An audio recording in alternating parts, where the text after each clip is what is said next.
ওরা নাকি ক্ষমা চেয়েছে। এইভাবে সিনেমা স্টাইলে মেরে ক্ষমা চাইলে ক্ষমা হবে না, হবে না। আমরা এত হাতেম তাই না। শেখ হাসিনা 2000 হত্যাকাণ্ড ঘটিয়ে শেখ হাসিনা ক্ষমা চাইলে কি তাকে ক্ষমা করব? আওয়ামী লীগের ক্ষমা আছে? আজি যারা আবার নতুন ফ্যাসিস্ট হয়ে উঠতে চায়, দুর্বৃত্ত হয়ে উঠতে চায়, ওদেরকে উপযুক্ত শিক্ষা দেওয়া ছাড়া কোনো ক্ষমা নাই। আমরা কিসের ক্ষমা চেয়েছি? আমরা বলছি আহত ছাত্র জনতা 2024-এর এই গণ অভ্যুত্থানে যারা আহত হয়েছে ও শহীদ পরিবার যারা আছে তাদের পক্ষ থেকে আমি নিজেও ক্ষমা চাচ্ছি। কারণ ক্ষমা আমি চাচ্ছি রাষ্ট্রের কাছে, দেশের মানুষের কাছে, জনগণের কাছে। আমাদের জন্য এই দেশের কোনো মান সম্মান যাক আমরা চাই না।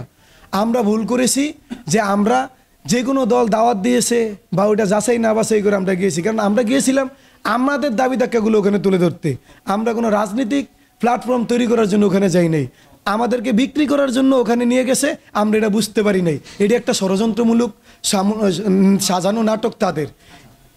আমি আশা করি তার কাছ থেকে এমন কোনো কিছু কেউ পাবে না যেটা আসলে সবথেকে বড় কথা বলতে গেলে একটা লিডার যদি ভুল করে, এই লিডারের ভুল কিন্তু অনেক কর্মীরা তার মাসুল নেয়।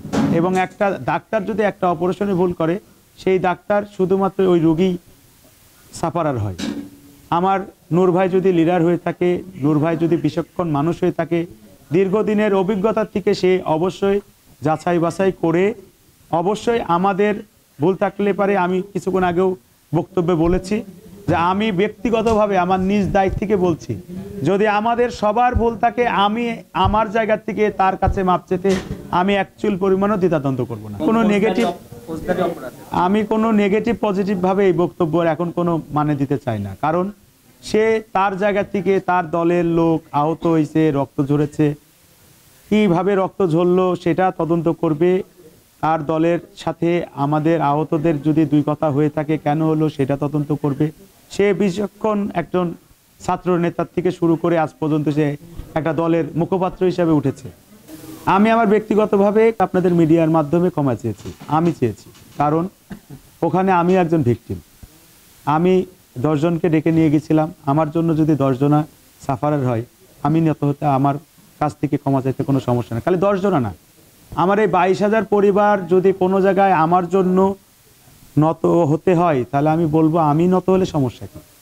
কেউ না কেউ তো আগায় আসতে হবে। একটা ব্যাপার নিয়ে কথা বলেছি, একটা ব্যাপার ঘটনাটা ঘটে গিয়েছে, সেটা ঠেকাইতে যাও আমি বিতর্কের ভিতর পড়েছি।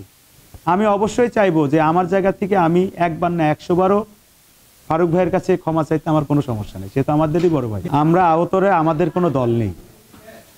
যদি দল থাকতো সেই দিন হয়তো আমরা সবাই একত্রিতভাবে এই স্বাধীনতা নিয়ে আসার জন্য যাইতাম না। আমরা কিন্তু কেউই জানতাম না, বাংলাদেশের কোনো জনগণ, ইভেন নূর ভাই নিজেও জানতো না যে একদিনের ভিতরে বা 5 তারিখে আমরা স্বাধীনতা পাবো কিনা। সবাই তো সব সময় থেকে আন্দোলন করে আসছে। আমরাও ওই দিনকে আমাদের জান হাতে নিয়ে নামছিলাম আন্দোলনের জন্য। আজ স্বাধীন দেশ। আমার নূর ভাই, আমি আবারও বলতে চাই, অবশ্যই বিচক্ষণ লোক ফারুক ভাই সহ তাদের কমিটিতে যারাই আছে তারা দল পরিচালনা করে, দেশকে রিপ্রেজেন্টেটিভ করে। এখানে যদি তাদের কোনো বক্তব্যে আমাদের মন খারাপ হয়, আমরা তো বলবো না। কারণ কি, আমরা আহতদের কোনো দল নেই ভাই, কারোর কোনো দল নেই, আহতদের কোনো দল নেই।